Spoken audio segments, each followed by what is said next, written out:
Welcome to Holidays Nobody Really Gets, but Everybody Celebrates. Today's topic, Easter. That one celebration where a bunny lays colorful eggs and nobody questions how that's even supposed to work. Let's start way back. Before Moses parted the sea and Jesus walked on water, our ancestors were already celebrating spring, with flowers, fire, and fertility rituals. Spring, the sexy time of the year, you know? And here she comes, Ostara, the goddess of spring. And her sacred animal? Right, the bunny, nature's own playboy. Celtic spring festivals like Imbolc or Beltane were all about rebirth and new life. Rebirth of nature, obviously. The sun's coming out, it's getting warmer, and most importantly, food is finally back on the menu. Roman spring goddesses like Flora, goddess of flowers, were also worshipped. When the Roman Empire expanded, their customs mingled with local traditions. But why eggs? Because even back in ancient Egypt, the egg symbolized life. No joke, they already knew, no egg, no decent breakfast, and no life. The pharaohs had a festival similar to Easter before Christianity came around. A celebration of rebirth, a spring and fertility festival, like pretty much every ancient culture had. And in Christianity, suddenly the egg symbolizes Jesus' tomb. Plot twist, the egg cracks open and bam, Jesus is back, a divine surprise egg. Wait, we're missing something here. Did you know Easter actually has Jewish roots? It's called Passover or Pesach in Hebrew, the original plot twist in the story of freedom. The story? Classic. The Israelites are slaves in Egypt. God says, enough is enough. Sends Moses, 10 plagues, sea splitting, boom. Freedom deluxe. Okay, real freedom came 40 years later in the Promised Land, because without self-reflection, spiritual cleansing, and taking responsibility for your life, you can't really change. You can flee Egypt as many times as you want. Without inner growth, you're still a slave inside. Or in Immanuel Kant's words, stuck in self-imposed immaturity. That's something Judaism wants to overcome. Some exoteric religions like the idea of being saved without doing anything yourself. But that's unspiritual nonsense. At Pesach, Jews commemorate the Exodus, the escape from slavery, with mega-fast packing and without yeast in the bread because there was no time to let the yeast rise. Instead, the Egyptians had to let the people of Israel go. Clearly the better choice, therefore bread without ingredients and without flavor is gladly accepted.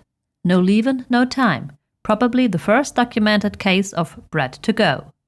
The Exodus is considered the birth of the Jewish nation, and its lessons are still the foundation of Jewish consciousness over 3,300 years later. Qabbalah is Jewish mysticism and the core of our mystery school. It's not just for Jews, though. The Hebrew Bible is the basis for 3 world religions. Qabbalah is actually the heart of the Western mystery tradition, including Egyptian, Greek, Celtic mysteries and beyond. And it's still very much alive and evolving, which is kind of the climax of this video.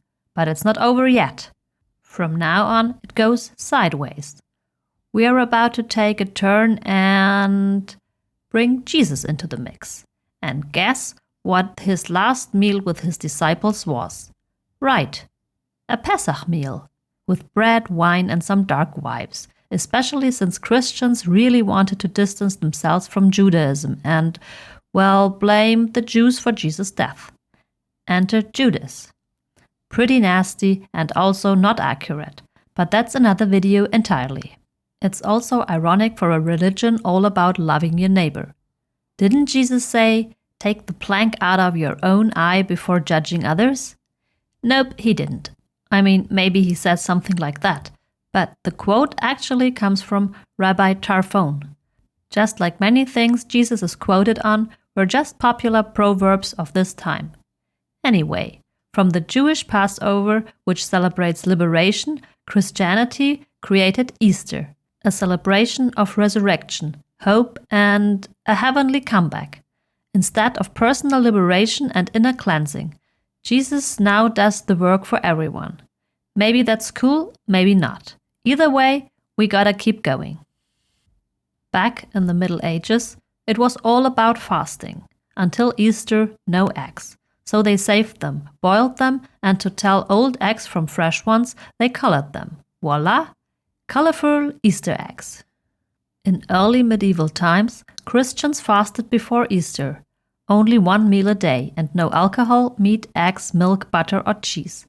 Basically, fasting light, or maybe someone didn't fully get the memo.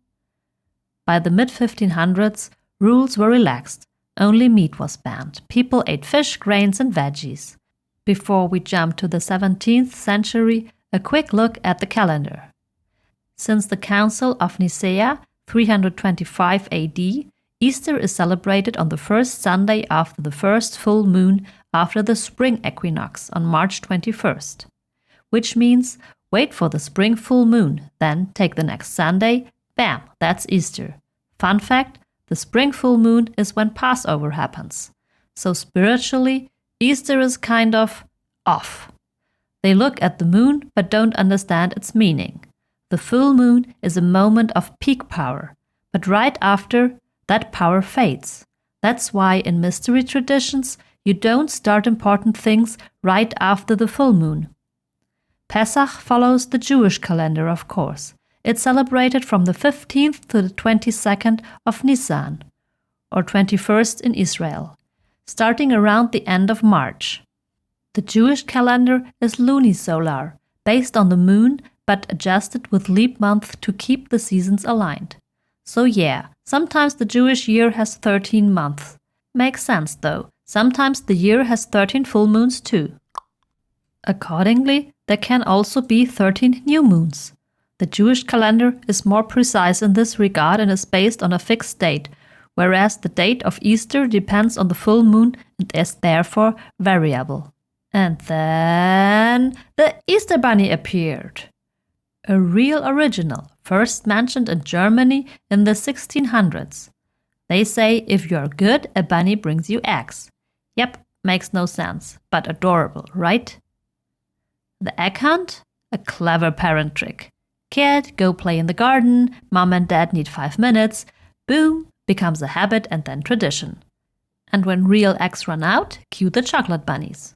Actually, egg hunts have 2 Jewish roots. Before Passover, homes are meticulously cleaned, looking for chametz, leavened bread. Not even a crumb can stay. It's a symbolic inner cleansing. And during the Passover meal, children search for the afikomen, a hidden piece of matzah. Whoever finds it gets a prize. Easter fires? Originally a pagan sun ritual. Today, barbecue, beer, snacks, and the fire department keeps it blazing. Have fun.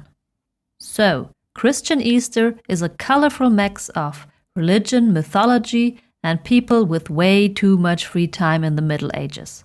Next year, we'll go back to the roots and explain Passover, or Pesach, in detail. Have a great celebration and remember, first came the egg, then the chicken, and then the Easter bunny. Don't forget to subscribe or the bunny stops laying eggs. And you don't want that on your conscience.